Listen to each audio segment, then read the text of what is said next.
Okay, let me double check here. Testing, 1, 2, 3. I'm gonna do a background test real quick and see if it will work. So we'll try here, and let's see if it's live. So look at this. Yep. Okay. Oh my god. That is a positive. Okay. Let's try this again. Oh god. Okay. So I'm gonna try putting on the headset and see if that makes it any better.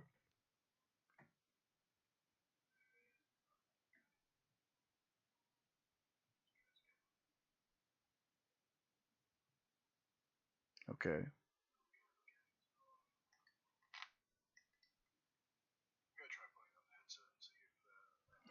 Oh, that's a lot better. Okay. Hmm.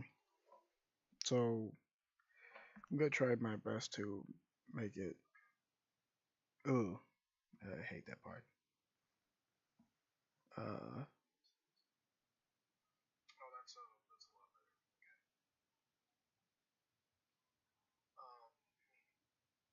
So I'm gonna try my best to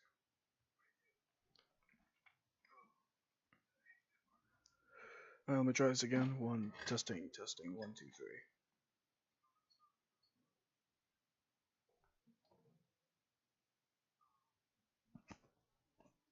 Testing, 1, 2, 3. Okay. I'm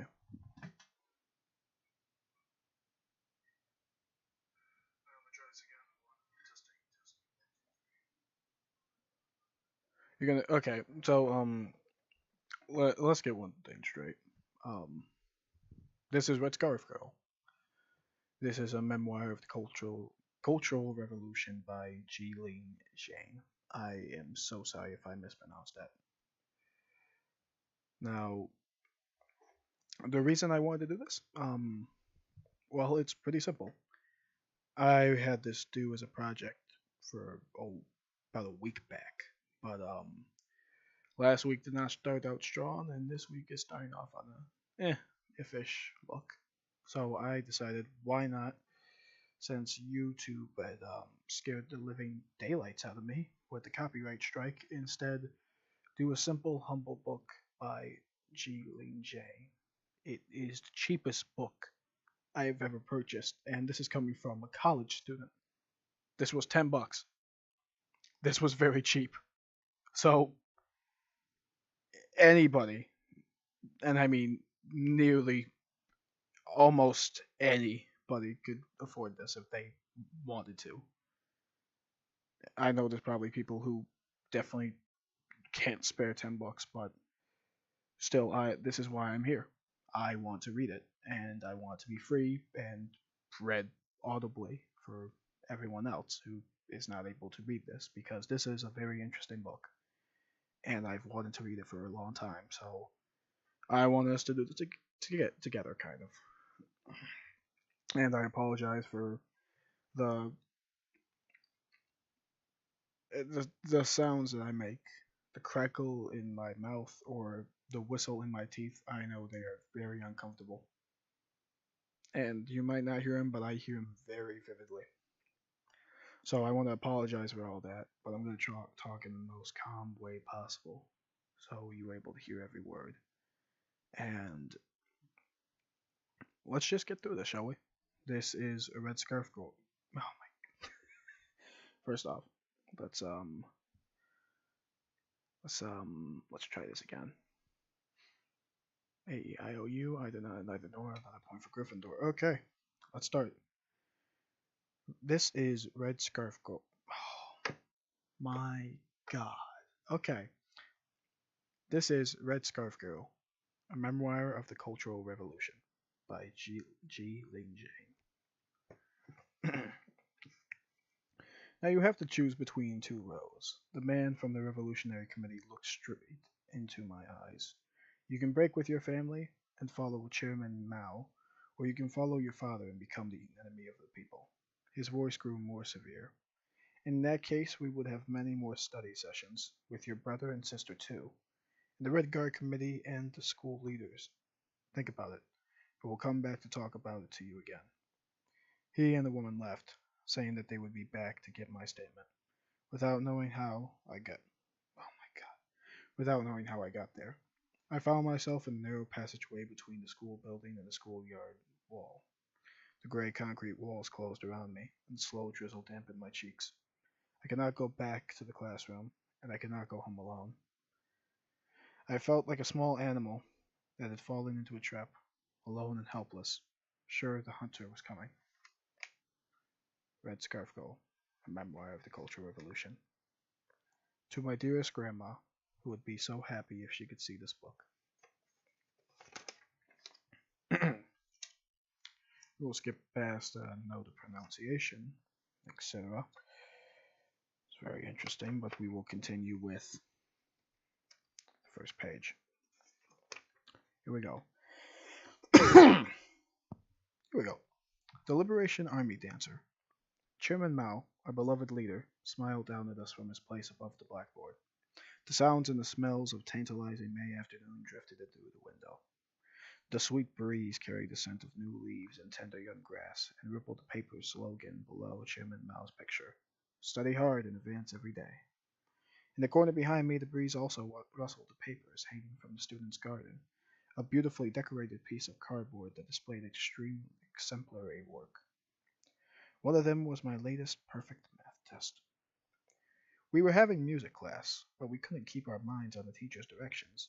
We were all confused by the two-part harmony of the Young Pioneers anthem. We are young pioneers, successors to communism. Our red scarves flutter in our chest. We sang over and over, trying to get the timing right. The old black pump organ wheezed and squeaked as impatiently as we did. We made another start, but Wayne Dayon, burst out a beat early, and the whole class broke into laughter. Just then, Principal Lawn appeared at the door. She walked in, looking less serious than usual, and behind her was a stranger, a beautiful young woman dressed in the People's Liberation Army uniform. A Liberation Army soldier. She was slim and stood straight as a reed. Her eyes sparkled, and her long braids tied with red ribbons swung at her waist. There was not a sound in the classroom, as all 40 of us stared at her in awe. Principal Long told us to stand up. The woman soldier smiled but did not speak. She walked up and down the aisles, looking at us one by one. When she finished, she spoke quietly with Principal Long. Tun Chow, a Jane G. Lee, Principal Long announced. Come with us to the gym. A murmur rose behind us as we left the room. Tun Chow looked at me, and I looked at him, in wonder as we followed the swinging braids. The gym was empty. I want to see how flexible you are. Let me lift your leg, the Liberation Army woman said in a gentle voice. She raised my right leg over my head in front of me. Very good. Now I'll support you. Lean over backward as far as you can. That was easy. I bent backward until I could grab my ankles like an acrobat. That's great, she said, and her braids swung with excitement. This is Jane G. Lee, Principal Long leaned forward proudly. She's been studying martial arts since the second grade. She was on the municipal children's martial arts team. The demonstration was even filmed. The Liberation Army woman smiled sweetly. That's very good. Now you may go back to your classroom. She patted me on the head before she turned back to test Ton Chow. I went back to class, but I could not remember the song we were singing. And what did the Liberation Army woman want? Could she not? Could could she want to choose me for something? And was it too much to contemplate? It was too much to contemplate. I hardly moved when the bell rang at the end of school. Someone told me that the principal wanted to see me. I walked slowly down the hall, surrounded by shouting and jostling classmates. Seeing only beautiful soldier feeling, seeing only the beautiful soldier, feeling only the electric tinkle of her soft touch on my head. The office door was heavy. I pushed it open cautiously. Some students from the other sixth grade classes were there already. I recognized Wang Qi, a girl in class and one of the boys, Yu Zhao, fan Yu Zhao, fan of class 4. I didn't know the other boy. The three of them sat nervously and respectfully opposite Principal Long. I slipped into the chair next to them. Principal Long leaned forward from her big desk. I know you must be wondering about the Liberation Army soldier, she said. She sounded cheerful and excited. Why did she come? Why did she why did she want you to do backbends? She looked at us one by one and then took a long sip from her tea mug, as if she wanted to keep us guessing. She was a comrade Lee from the Central Liberation Army Arts Academy. I slowly took a deep breath. She is recruiting students for the dance training class. She selected you four to audition. It's a great honor for Primary Primary School. I'm very proud of you, and I'll know you'll do your best. I did not want to hear the rest of her words. I saw myself in a new Liberation Army uniform, slim and standing straight as a reed, long braids swinging at my waist. A Liberation Army soldier. One of the heroes admired by all, who helped Chairman Mao liberate China from oppression and defeated the Americans in Korea. And a reformer just like my mother used to be, touring the country, the world, to everyone to everyone about the new China that had built Chairman Mao had built and how it was becoming stronger and stronger. I couldn't help but give Wang Qi a silly smile. Mom, Dad, Grandpa. I panted up the steep, dark stairs in too much of a hurry to turn the light on and tripped over some pots stored on the steps. I couldn't wait to tell them the news. I knew they would be as excited as I was. Our apartment was bright and warm and welcoming. Burgundy curtains shut the darkness outside and made the one big room even cozier. In front of the tall French window, our square mahogany table was covered with steaming dishes and surrounded by family, who were laughing and chattering when I rushed in. They all looked up expectantly. Everybody, guess what? Today, a Liberation Army woman came into my school. She tested me and she wants me to audition for the Central Liberation Army Arts Academy. Just think, I could be in the Liberation Army. And I could be the performer too. Isn't that great? I picked up our cat, Little White, and gave her a big kiss. It's lucky I studied martial arts for so long. When the Liberation Army woman saw my back bend, she just loved it. I twirled around my toes and I snapped my heels together in a salute. Comrade Grandma G. Lee, Comrade, Comrade Jane G. Lee reporting. My younger brother Ji Yun jumped from the stable and saluted me. My little sister Ji Yun started to twirl around as I had done, but she slipped and fell. We jumped to the floor with her and rolled around together. Ji Lee, I heard Dad call. I looked up. Mom and Dad and Grandma were looking at each other solemnly. It may be better not to do the audition, Dad spoke slowly, but his tone was serious. Very serious. What? Don't do the audition, Ji Lee. He looked straight at me this time, and it sounded much more forceful. Don't do the audition? Why not? Dad shook his head. I grabbed Mom's arm. Mom, why not? She squeezed my hand and looked at me worriedly. Your father means that the recruitment requirements are very strict. Wow, you really scared me, Dad. I laughed with relief. I know that Principal Long told me it would be very competitive. I know it's just the audition, but who knows? I might be lucky, right? I picked up the steamed bun and took a bite. I'm not just talking about talent, Dad said. There are more important requirements, political considerations. Oh, Dad, that's no problem. I took another big bite from the bun. I was an outstanding student with an excellent young pioneer, and even the Dao Dui Zhang, the student chairman of the whole school. What more could they want? My mouth was so full it stretched out my arm to show Dad my Dao's my Da's oh my god my Da Si Dui Zhang badge, a plastic tag with three red stripes. I saw a pain in my dad's eyes that I had never seen before. The problem isn't with yourself, Ji Lee. What I mean is that the political background investigations at these academies are very severe. Political background investigations? What's that? That is an investigation into your class status of your ancestors and all the members of your family. He leaned back in his chair, and the lampshade put his face in the shadow. Ji Lee, the fact is that our family will not be able to pass these investigations, he said slowly, and you will not be allowed to be a member of the Liberation Army performing troupe. For a long time I did not speak. Why? I whispered at last. He started to say something, but he stopped. He leaned forward again, and I could see the sorrow on his face. It's very complicated, and you wouldn't understand even if I told you. Maybe we should wait until you are grown up.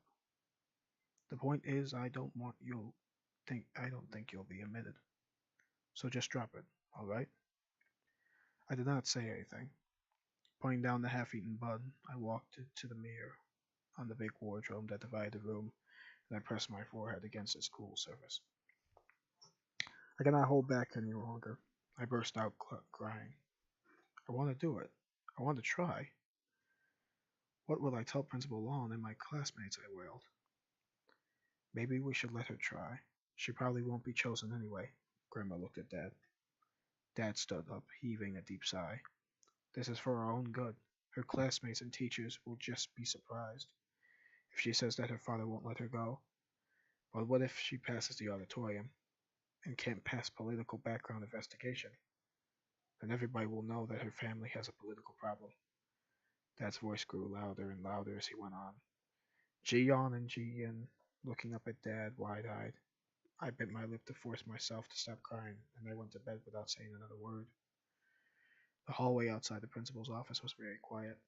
It was noon, and early, and nearly everyone was home for lunch. The big red characters, principal's office, made me nervous.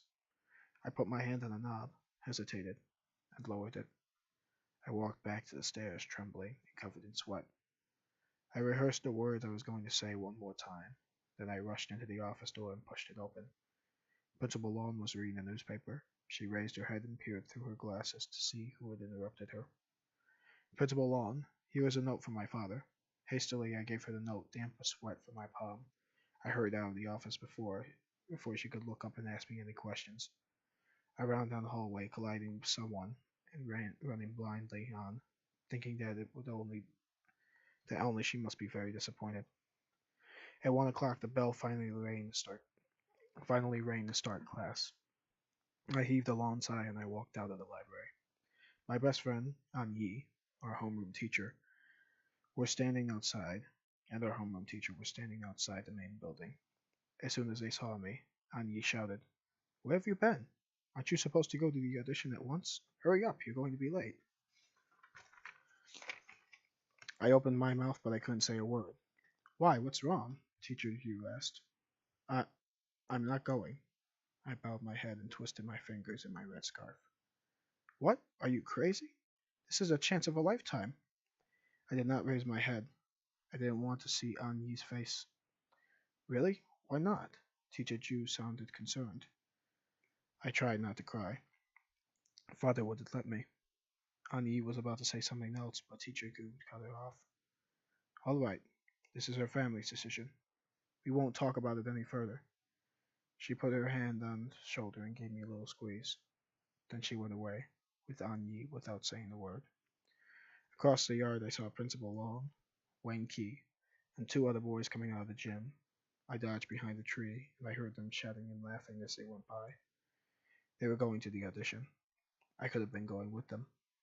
My eyes blurred with tears.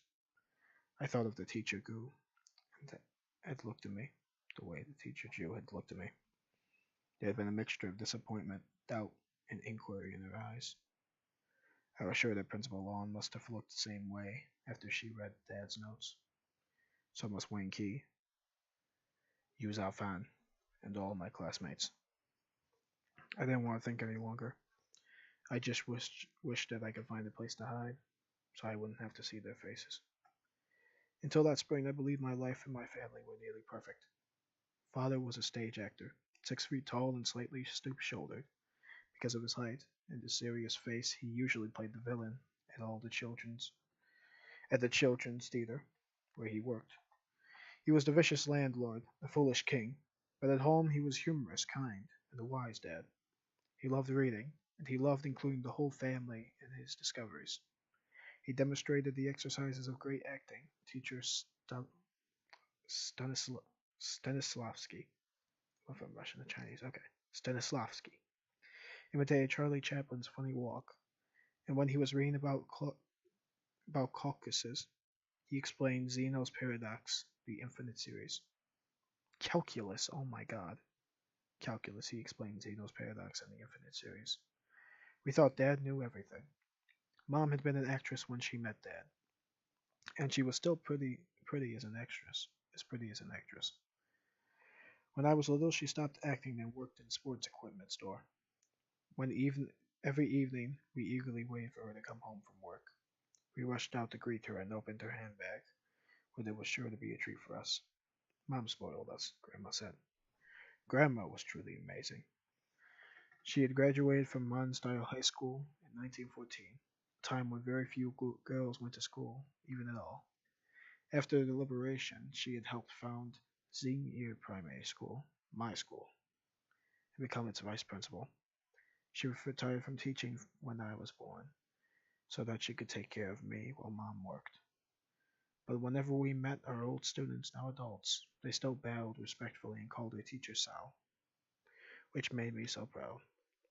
Ji Yun was 11, one eager 1 year younger than me, and Ji Yun was 1 year younger than Ji Young. Once Mom told me that she had 3 children in 3 years because she wanted to finish the duty of having babies sooner, so she could devote herself wholeheartedly to the revolution. While I was tall and thin, like Dad, Ji-yeon and Ji-yoon were shorter and plumper, like Mom. Ji-yeon's nickname was Iron Ball because he was dark-skinned and sturdy. He liked to play in the alley and paid little attention to his studies. Ji-yoon had 2 dimples, which gave her an especially sweet smile. She was easygoing and did not always strive to be the best, as I did. But I had learned that she could be very stubborn. And there was Son Popo. She had originally been our nanny. When we grew up, she stayed and became our housekeeper. As long as we could remember, she had been living in a small room downstairs. She had raised the 3 of us, and we all felt like she was another grandmother. She was as dear to us as we were to her. We lived in a big building in one of Shanghai's nicer neighborhoods. My fourth aunt, who had been married to Dad's half-brother, lived downstairs with her daughter, my cousin, Yu Mei, and Yu Mei's daughter, a lovely baby called Hua Hua. My uncle had died in Hong Kong a few years before. Yu Mei's husband had a job in the city and was allowed to visit Shanghai only twice a year. Sompopo told us our extended family used to occupy 2 whole buildings, 10 rooms altogether. Then they all moved away, and only your family and your fourth aunt's family were left. Your family only has 1 room now. It's just too bad. She shook her head sadly. But I didn't feel that way at all. I loved our top floor room. A huge French window with a high ceiling that made it bright all year round, warmer during the winter and cooler during the summer. The kitchen on our landing outside of the room was small, but I didn't mind. Our room was 10 times as big as many of my classmates' homes, and 100 times brighter. Best of all, we had a private bathroom, a full-size room with a sink, a toilet, and a tub. It was almost as large as some families' entire homes. Many did not have a bathroom at all, or even a flush toilet, and very few had a full-size bathroom that they did not have to share with other families. My family was also special in another way. Sometimes on Saturday evenings, some of Dad's colleagues would visit. They called these gatherings Shiyang Salon. I did not know what salon meant, but I loved them. They were wonderful parties. Mom would make her famous beef soup, and Grandma would make her steamed buns. We children would help Son Popo polish the mahogany table, and Grandma's 4 prized red and gold dowry trunks, until we could see the reflections of the wood and the leather. When our guests arrived, we would greet them as uncle and aunt, as a sign of respect, and bring them tea to each of them. Most of them were actors from Dad's theater, and they were all talented. There was Uncle Zoo, who acted, excuse me, a young actor who had an excellent handwriting. Every time he came, he would take some time to help me with my calligraphy. They were Uncle Tian and Aunt Wu, so so young and handsome and well dressed that the neighbors noticed every time they rolled up the building on their new bicycles, and called them a beautiful couple. There was Uncle Fan, who had been Dad's friend since college. When he arrived, discussions immediately became more interesting. His enthusiasm about the movie or play he had seen recently was contagious. And there was Uncle Bao, a playwright, who smoked cigars and let me sit on his lap. Although we spoke less than the others, his comments were always worth waiting for. Conversations flowed so fascinating that we did not want to go to bed, no matter how late they stayed. Until the audition, I felt like the luckiest girl in the world. An Yi said that I seemed to have changed into a different person. Between classes, I would avoid my classmates. After school, I would stay in the library until closed, just to elude the families over concerned looks. Just to elude the families over concerned looks. Our time, our One time, our cat, Little White, cut her leg deeply into on a piece of glass. We all rushed to find bandages to bind up the wound, but Little White ran into the attic and hid there for days, licking her wounds by herself. Just like White, I want to be left alone. None of the other three students passed the audition, but this did not make me feel better. It had not just been an audition for me. I was afraid that the rest of my life I would not be what I had imagined. Life would not be what I imagined. I had many beautiful dreams.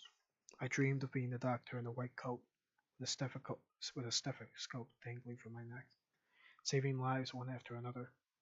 I dreamed about being an architect, designing the most beautiful bridges in the world. I dreamed of being an actress, holding bunches of flowers, bowing again and again to answer curtain calls. Until now, I had never doubted that I could achieve anything I wanted. The future had been so full of infinite possibilities. Now I was no longer sure that was still all true. One afternoon, a week after the audition, I came home from school and saw a boy blowing big, splendid soap bubbles that simmered with colors in the sunlight. One by one, they drifted away and burst. In a few seconds, they were all gone. I thought about my beautiful dreams and wondered if they would drift away just like those lovely soap bubbles. Well, that was interesting, to say the least. That was actually only 30 minutes. Holy cow. Well, I'm going to cut this short for part one because I want to continue this.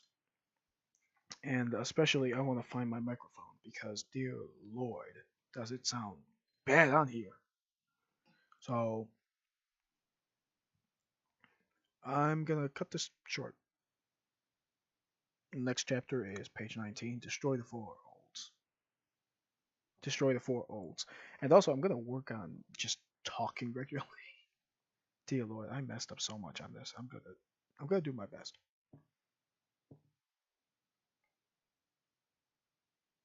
Well, I hope you all have a good night.